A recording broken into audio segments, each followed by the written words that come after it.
और फाइटुल वाक़ा में भी है रुझान, जो मुझे जहाँ तक याद है वो दाएं से बाएं की तरफ हरकत है, लेकिन अभी चेक, बाएं से दाएं की तरफ है।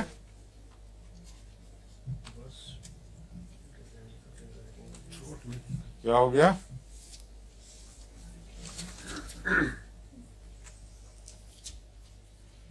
एक फाइटुल वाक़ा वेस्ट राइट साइड, तो हरकत इसमें नहीं है कोई, वो तो फिर वर्स लेफ्ट साइड होती है, लेकिन लेगसिस के मुशाबे है, लेगसिस तो लेफ्ट साइड पे ज्यादा होती है। ये मैं चेक करूंगा, मुझे याद पड़ता है मैंने कहीं किसी वक्त ये पढ़ा था, मुझे तभी याद आया था बिन आयोडाइड वगैरह के साथ मुकाबला और लेगसिस का।